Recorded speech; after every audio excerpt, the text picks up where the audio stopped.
Hey there, my name is Mike Munzing with Munzing Mortgage Group.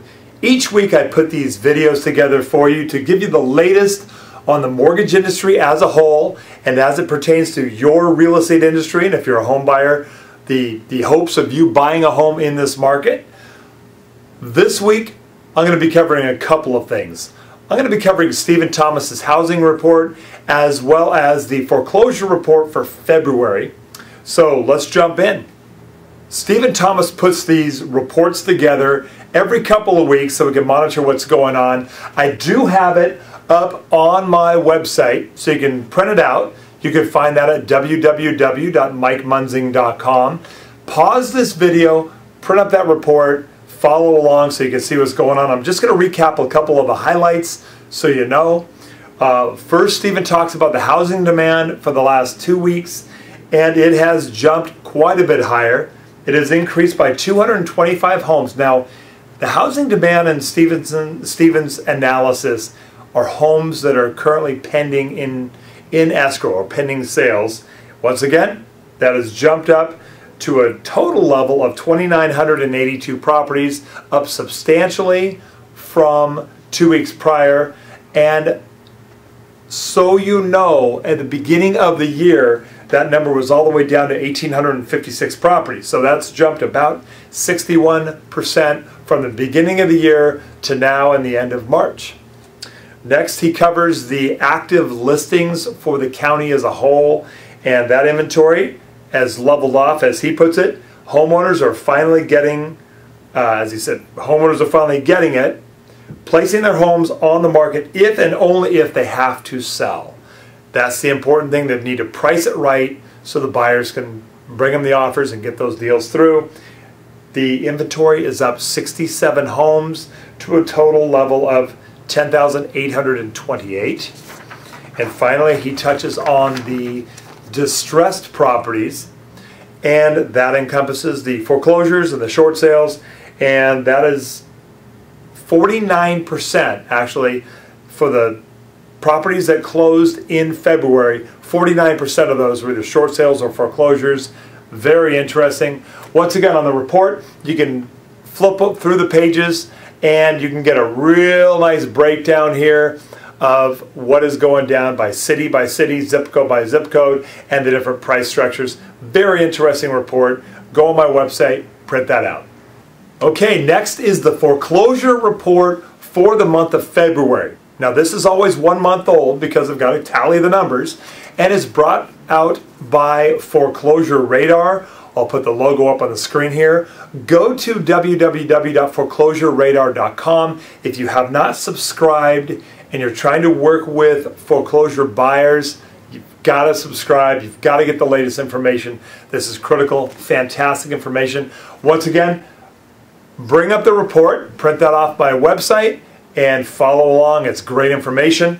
Sean O'Toole is the founder and CEO, and as you will find here, from last month to this month, from January to February, the numbers have just tumbled. And his comments are that it's slowed significantly in the entire West area. His comments are foreclosure filings dropped to the lowest levels that we've seen since the end of 2008. We will likely see more sluggish foreclosure activity in the months ahead while lenders continue to work through lingering concerns over foreclosure documentation and deal with the process changes that are happening from the government. So at least it gives you an idea what's going on as far as the trends. Let's jump into the charts for the month so you can really see the breakdown. I'll go through those. Okay, up on the screen to begin with is that first stage of the foreclosure when the lender files the notice of default. Now, it's varying quite a bit how long it's taking for these lenders to file this initial notice, but as you can see, that number has trended downward. We saw a little blip last month up and then down again to a level of 22,035 properties, which is down about 12.75%. Next is the next step, which is a notice of trustee sale, where the lender files the notice of trustee sale to let the buyer know, or the borrower, homeowner know when their property is going to be sold on the steps of the courthouse. That is a level of 23,667, down for a couple of months, down 12.53% from the previous month. Next, you'll see some big zigzags going across the tail end there. It's down another big number, 24.54% from the previous month to 10,619 properties. Once again, as you can read on the top there, this is the properties that have gone back to the bank. Now, they sold at the courthouse, but the buyers never showed up to buy them. There wasn't a buyer there, so it goes back to the bank.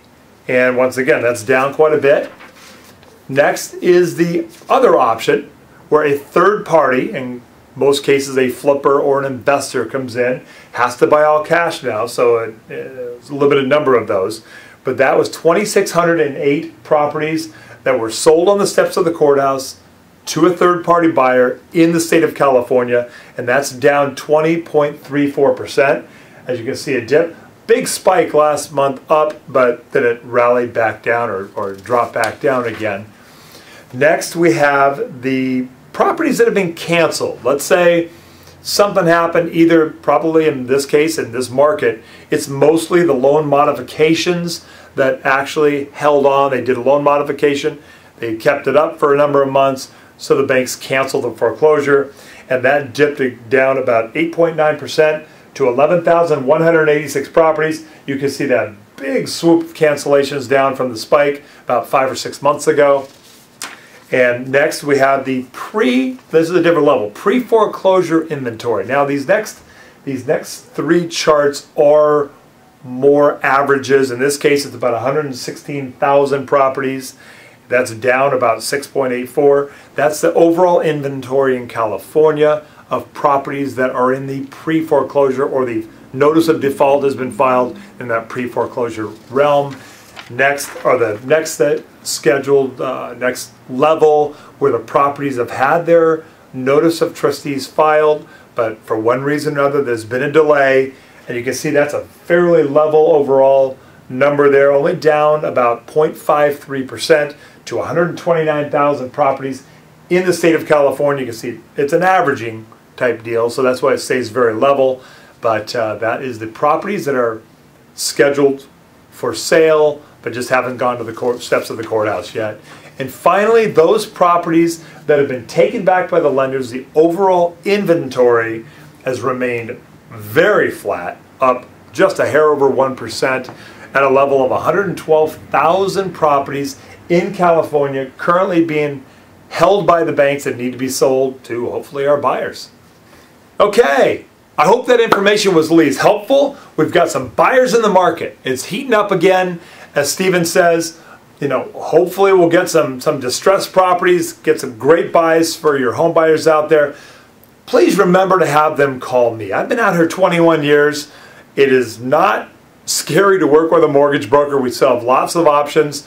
Some recent charts and numbers came out that home buyers working with mortgage brokers are getting quite a bit better loans than the direct banks these days. The direct banks are getting a little bit backed up with some of these other items that they have to take care of for the government. So mortgage brokers are still getting great loan programs, but give me a call. I'm at 949-689-5626. Would love to help them, would love to work with you.